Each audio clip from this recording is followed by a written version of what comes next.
All right, good morning, everyone. It's Rob again, making another video for you guys. So in this video, I wanted to show you paper staining, okay? What is paper staining? Well, you're staining paper. You're taking white paper that you would, in this case, watercolor paper that you would take for watercolor purposes or to draw on white paper, and you can now stain it in a customized way, okay? And so this is me basically explaining to you guys how I did the four-part video that you saw with the girl with the black hair, and I was drawing in the charcoal and all that. How did I get that paper, which was bleach white? Okay, let me show you a sample of it. So here's one of the sheets cut in half, right? Bleach white, regular watercolor paper, and I'll show you what brand and everything here in a second. And I stained it to have that darkish gray to light gray with, I believe, was some yellow or orange or something like that, splattered across it. Just get all kinds of crazy abstract sort of background. So then you can, on top of that, you can work a drawing, okay, that is now on a very unique, very one-of-a-kind sort of background, okay? When you do a lot of drawing like I do and you teach that sort of thing, it's it can get boring. Okay, I know it sounds funny that people are like, well, boring. I wish I could draw and all that. Once you get good at something, you start getting bored. At least I do. And so for me to ease that boredom, I will experiment. Okay, that's why Da Vinci is one of my favorite artists, because the guy's a scientist. He experimented with dead bodies, and not something I'm into, but he experimented with all kinds of stuff. Right? Even one of his frescoes was falling apart. The famous the famous, what's it called, the Last Supper, with Jesus and the apostles and everything. Well, he actually had tried a different method of doing fresco painting, and it didn't work out. And within a year of him painting it, it started to fall off, and it's really a miracle that we even have a little bit showing to this day. So this won't fall off, so don't worry about it. And it'll be a fun little project. It's something else you can do, and if you want to take this and maybe paint rather than draw over it, that's fine. You can use it for whatever you want. So what do I use here? So here's the this is an 18 by 24 sketch pad. It's the XL line. It's obviously watercolor. Okay, for those of you that are interested, it doesn't really matter. It's it's cold press. Okay, and it's a Canson brand, as you can see here. Okay. I bought this at Michael's, and I want to say it was like 40 bucks, but they always got those coupons, and I got the Michael's app, and you get like 50% off. Think about 20 bucks, 25 bucks roundabout. So it's not too expensive, and you get 30 sheets, okay? 30 sheets, as it says right here in the corner. That is a fantastic deal. If you're a watercolor artist, you're thinking, well, I use Strathmore or Arches or whatever, and those are all fantastic brands. They may be better than Canson for watercolor purposes, but we're not doing watercolor. Okay, we're just using this as a surface that can absorb and hold on to that wetness, okay, and be strong enough to not fall apart like regular drawing paper. That's the reason we use this. And this is the most inexpensive, and being that it's at a store nearby, it's easy for me to access. I don't have to order this. You can order, I guess, if you want, but it's a quick 5-minute drive, and boom, I got 30 sheets to play with. I just like the convenience of that, and that's why I use it. So if you're a watercolor artist and you got your own favorite paper, knock yourself out. Good for you. Okay, this is what I use because I turn it into a cool background for drawing purposes, not for watercolor. Okay, so hold it up for you one more time, and so you can see this is the Canson XL line, and it's the watercolor. Be careful, there's another one that looks just like this, and it says mixed media. You can use that, but it's I believe it's quite a bit more expensive. Okay, so you don't need that one unless you want to, but this is what I use. And so I'll show you just a couple of little things that are hiding in here just to show you what I've done. So here's that bleach white paper that I showed you earlier. Let me bring that back. This is what it looked like. Bleach white, just white watercolor paper. There's a half sheet. Like I said, it's 18 by 24. This is 18 by 12. right? I cut it in half because I don't need the whole sheet. It's just very wasteful. And I can do a small little portrait on there. It's fantastic size. So here's one where I did a faux wood background, okay? And then I drew the girl in the front. I still got to finish up her hair. This was just a little demo thing I did for my my students. And you see how I did the little faux wood thing. Maybe I'll do a little video in the future on how to do a little faux wood in the background. I don't have time for it today, but maybe in the future we'll do a little bit of that. And you can get creative. That was just me playing around. Let's put that aside. Here's a pastel that I did. It's got a few scratches on it. I'm not very good about taking care of my artwork. I just kind of do it and then throw it to the side somewhere, and it sits there and gets scratched up. So it's got little scratches right here on his temple. You can see he's got some, well, I don't even remember doing that, but I did some of those little moles or birthmarks or freckles or whatever. I don't know how well the video shows it, but this one I prepared, I believe was burnt sienna and burnt umber mixed, or just burnt umber, I don't remember. But you know, you can use whatever you want. And then I also treated it with some aggregate and some clear gesso and stuff like that. And that's so it could have a little more tooth so I can do pastel on it. That's a whole other thing. I'm gonna talk about that in a separate video, just so you can see how I take what you're gonna learn today, then add to that so we can do pastels, okay? So what you're gonna do today, you can do pastel line, but it'll be rather smooth and it won't have the tooth that it needs to really hold on to that paper. Now I know there's a video you can't feel it, but it feels like fine sandpaper when you run your hand over it, okay? What you're gonna learn today, it'll be smooth, okay? So I'll teach that in another video. But for right now, we're just gonna learn some staining techniques. And it's really cheap and really easy. So here's one. I was trying to go for like a Renaissance kind of old painting kind of feel. So I used burnt umber and I just used some, I believe it was just charcoal. And I wet it down with some alcohol. That's another technique I do. So I'll see if I can find time to do that in the future for you in another vid. Here's just another old dude. I like old dudes with beards because it makes for a very interesting drawing. Here's one I did as a demo. Just playing around, and I covered her hair with a turban. Okay, so it's just charcoal. You can see how I stained it a little darker here. Forget the black and the drawing, but if you just look in the background, it's a little slightly bit darker than it is down here. So you can do like a fade. So there's a lot of things you can do with this. You just get creative, use your imagination. And then I did charcoal face with a charcoal neck and part of her upper torso hair. And then I just went in with some pastel and did this turban. Get a pretty cool effect, so kind of do a little black and white thing with some color added to it. Here's one I just started sketching out, playing around. And look how wacky that is. I left the white of the paper showing a lot. And then I just brushed it on, kind of dry brush technique. And you know, there's a little glob of paint right there. And just wacky, you know, do whatever you want kind of thing. You know, this is a red chalk drawing that I started that I was going to turn into a pastel. So it's just another example. Here's one I did with my students, an Einstein, right? Everybody did an Einstein that day, and you know, I like Einstein. He was a pretty cool guy, smart dude. So you can see how I started with the burnt umber, worked my way down. It's an unfinished drawing, so don't worry about the drawing, but this is basically what we're gonna be doing today. So we can show you how that goes. Here's another pastel that I did. And again, you can see the white of the paper. I let the brush strokes show. I leave them evident because I think it just looks artsy. You don't have to. You can take it all the way to the edge, but you can see what kind of an effect you can get. There's a little pastel that I was just playing around with at home one day, and I just got the hair to do, and I'd be done. So here's another one. Here's one I did as a demo for some of my students. It's a larger drawing, 18 by 24. And this black charcoal in the background is actually charcoal mixed with alcohol. Okay, rubbing alcohol, not rum and vodka for those of you that maybe drink a little too much. And I'll show you that. That's going to be another vid. And I'll show you how we can do that and get this really nice, solid black. So there's that.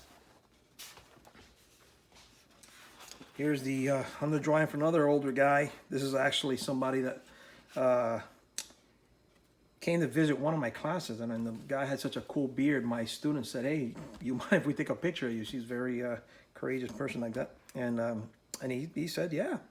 So we used his picture and drew him. And so I don't know if you could see that, but some of his drawings in there in red.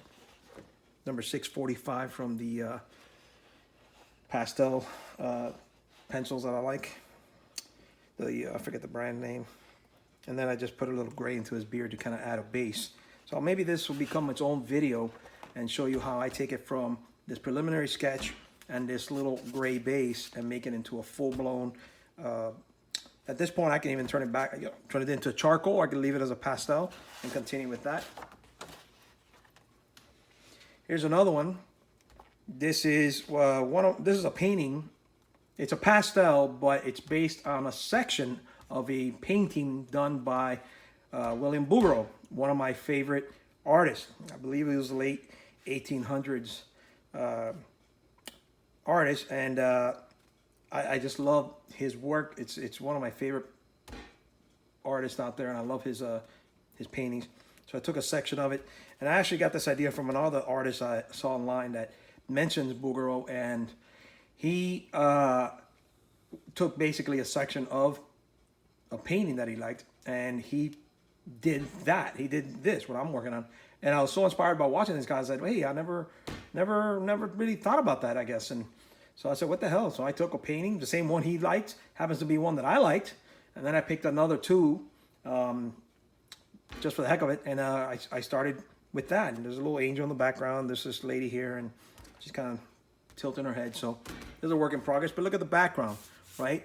It's all tinted, and you can see this is what I'm going to teach you, right? I think I used some burnt sienna and some yellow ochre, I believe. I don't really remember. Here's another example, right? Here's the full sheet, and then I just eyeballed halfway and did the whole sheet on that side. And then here's one where I just left the white along the edges, right? It looks kind of artsy, so you can imagine a portrait being done right here, or a portrait being done right here, and even the same portrait would look very different when the whole background is done versus this more artsy kind of, you know, dry brush sort of, you know, leaving the brush strokes on the edges technique. So there's that. I hope you're enjoying this. I'm trying to show you different ways of handling this because, you know, I'm not going to sit here and paint every possibility. You know, your imagination can run wild, do whatever. That is a light gray and darkened it in a few spots with a little bit of black. I watered down some black and I splattered, and I think it was some yellow, Naples yellow, I believe it was, and I just tapped it. Here's a tip for doing droplets. Don't go like this on the paper, because what happens is you're going to get paint all over the place, okay? I find that you can control it better if you just use your side of your hand like this, and I just go like this. Okay, and I just tap my hand softly, and I just go around the whole paper, and I get a lot more control and a lot more paint on my paper rather than all over my studio. So there's that one.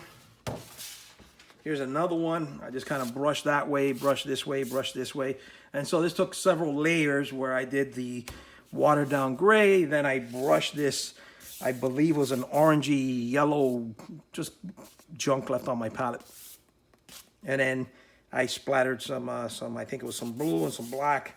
And then I picked up some of the paint with a napkin and got these little white spots. So it's going to be a funky little background. But when you run your hand over, it's just as smooth as the paper was when I first started. Because this is watercolor paper. Now, although this one's cold pressed, by the way, I should have said this at the beginning of the video. This paper is cold pressed. The smooth watercolor paper is actually the hot pressed. This particular brand makes pretty good, as far as pretty smooth paper, okay, of the, let me show you the lid again. Right there, this one, even though it's cold pressed, it's usually rougher, it's still pretty darn smooth. So I'm not gonna complicate my life by trying to find exact hot pressed and all this other stuff. I don't care about, you know, 140 pound paper. None of that matters to me. This works. I've been doing it for years. If you like it, you can run out to the store, buy that this booklet, or you can order it or whatever, and you'd be doing the exact same thing.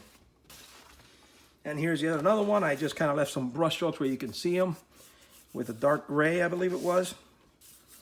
And I just splattered a little, I believe it was some red and yellow, and I don't know, just nonsense. Okay? And here's the paper, what it looks like when you first get it. right? Just regular white watercolor paper. You do not want to do this on regular drawing paper or pastel paper or any paper like that, because they're just too thin and your paper is going to end up buckling like crazy. You're going to end up having little waves all over your paper. You're just going to have a nightmare, and it's not going to look very good. So if I were you, I would not use anything but watercolor paper, okay? Or some sort of paper like, maybe mixed media or something like that. That's really thick. It feels like cardboard, right? See how, I don't know if you can see that on the camera, but you can see how thick this paper is, right? And it's pretty stiff. So that's that. What tools do I need? Really easy. Little bowl of water. Little 2-inch brush, a little cheapy 99-cent brush. You can get them at the dollar store, art stores, whatever. Doesn't have to be expensive. You get a nice, decent size. I'd say 2 inches to go over, the whole thing as fast as possible. But you can do whatever size you want. And if you get a nicer, better quality brush, the hairs won't fall out and all that. You can actually brush a very nice blend.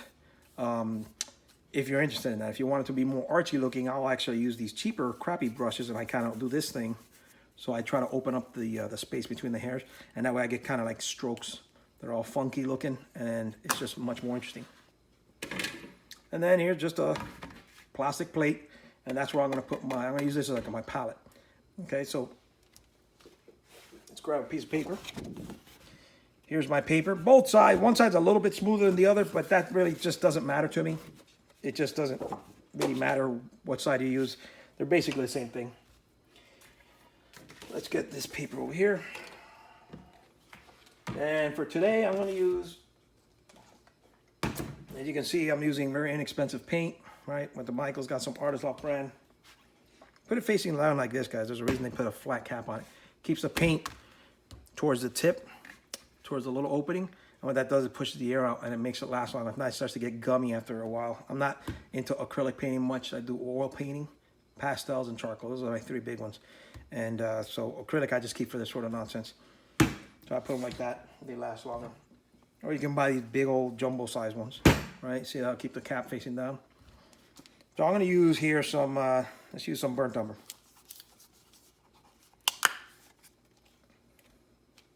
Make sure any little flakes or whatever, you get them off your paint. If not, it'll transfer onto your paper and kind of mess that up. So there's my palette. Let's put that aside for now. If you want it to be kind of smooth, the best thing to do is pre-soak your paper. All that means is I just get some clean water from my bowl here, and I'm just going to do this. I'm just going to apply some water. I'm going to turn it this way. This is actually my wife's craft table, so I don't want to get it dirty. I'm trying to figure out a way of working so I don't get her stuff dirty. Put the bowl here. And I just put water on my brush. You don't want to make this extremely soaked. And that's going to take, a million years for it to dry. You just want to get a nice layer of water on there. And all this is for is so we can have a much smoother finish. Okay, so this one I'm going to do it pre-soaked. And the other one, what I'll do is I won't do that just so I can show you the difference. And so I'm going to get my little palette here. I'm going to get some more water on my brush. And I'm just going to squeeze it right up on next to my paint. Like that. I'm going to dip some of this paint into this water. I want it kind of a watery consistency, okay? More like a wash. If you use straight paint, it'll be too smooth and slick, and it won't let you really draw on it efficiently on the paper. Could you use watercolor for this? Sure, you can use watercolor paint. I'm not a watercolor artist, so I don't really own too many watercolors. The problem with watercolors is that they don't have a lot of pigment in them. That's what makes them so translucent. And so this would take you probably a lot of more work if you ended up wanting something that looks a little richer in color. So I find that all this leftover acrylic paint, and it's much, much cheaper because you don't need the expensive stuff. And you can see the consistency that I got. Move some of this stuff over. I got kind of a limited space to work in. So you can see the consistency that I got here, this little puddle. See that? See how it comes off? Little puddle of paint. And so, and it's just trial and error. Just play with it, and you'll start figuring it out. And then just brush it on. I start on one end, the top, the side, whatever. And then you could add a little bit more paint on top. Let's just say I did that. I just dip a little bit into the corner of my paint there. It becomes a little bit richer, a little darker. And then I don't add any more paint to my brush, and I just do this. And you can already see without a whole lot of effort, it's already fading away. See that? It's already going away. Oh, sorry, I tapped the camera there. It's already fading away. And what's great about this is if it doesn't come out looking really good, you're kind of disappointed with your results. The fade wasn't working out too good for you. No big deal. Once it dries, you can paint over it with a different color or reuse it or whatever. It's not a big deal. And so if you're trying to go this way, and so you got that, and I could add a little bit more paint on the top there. I can let it dry and darken it. Okay, I can let this dry completely, just air dry. Then I put a little bit of more paint on my brush and just kind of paint that edge and work it down again. It'll get a little bit more darker. Okay, so I'm going to set that aside to dry.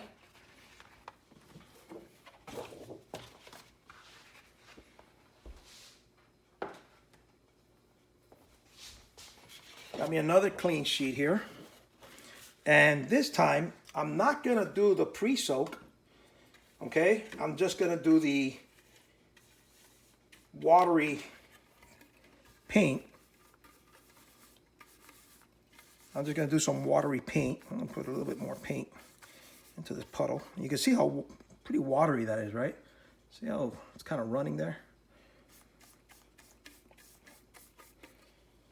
And then this paper being dry, it's going to be like a sponge. It's just going to suck up all that paint. And so I'm just going to start right in the middle because I want to have brush strokes that go out to the sides.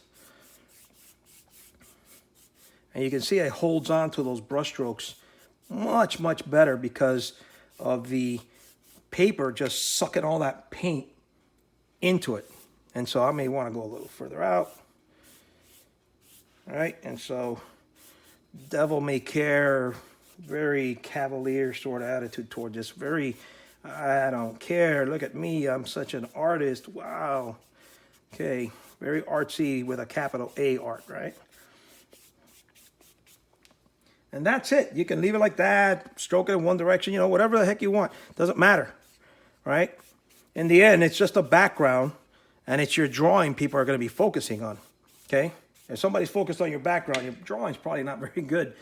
They pretty much ignore your drawing. Here, it's just a nice funky background. So there's the strokey one, okay? The one that has all the strokes left in it. Okay, that's that one. And then here's the one that I pre-soaked and has a little bit of a fade going on. Okay, same color. Okay, same color. And yet very different effects. Now you see this one because it was pre-soaked that has a lot more water in it. It's a little bit cupped on the ends here, right? It's a little bit bent. All that is just the paper is kind of resisting that water. All you have to do is let it dry, and all on its own, once it's dry, okay, it'll start flattening out. What I do is I'll actually get the dry sheets that I prepare, and I'll prepare several of these in a day. I'll take out my paints and I'll make a brown one, add some blue and orange together, play with complementary colors. Mess with this. Do whatever the heck you want. Splatter paint, do whatever. But at the end of the day, when I'm done painting and I'm cleaning up, I get all the dry, remember it has to be dry, get all the dry sheets and I stack them on top of each other. Okay? Then I'll put on top of it some books. My wife has a whole bunch of picture albums, those big, thick 2-inch ones, and I'll put a whole, like a stack like that big all around it. Okay? Whatever you got. And I'll let it sit there for, the longer the better. A few days, a weekend, a week, a month, whatever. I just let it sit there. And then when I go back and I say, hey, I need some more paper, I go to my little pile of paper that I prepared a month ago or a week ago, whatever, and I grab me the funky one that I want or the really cool one that I like, and then it's already nice and flat. Now, air drying, it'll pretty much be flat. And you can already see this side here and this side here. It's already starting to flatten out as it dries. I have the ceiling fan on, so it's already kind of drying it out a little bit. Plus it had a little less water and paint on this side. So all on its own, it'll be relatively flat. Okay, but if you just want to make it flatter, make a bunch, stack them one on top of the other, and put some heavy books or whatever on top of it. Okay, so that's how you stain paper. I hope you enjoyed it. I hope that you guys hit the like button, that you subscribe. Always have handy napkins, by the way. That's another good one. I hope you guys hit subscribe and that you enjoyed this and that you hit like on there. And leave me a comment. If you have a request for something, I try my best to find the time to make these videos. They're very time consuming sometimes. And I will try my best to get to it. And I think the next one I'll make will be about making this into pastel paper. It is a lot cheaper than purchasing it. All right, God bless everybody, and get out there and draw.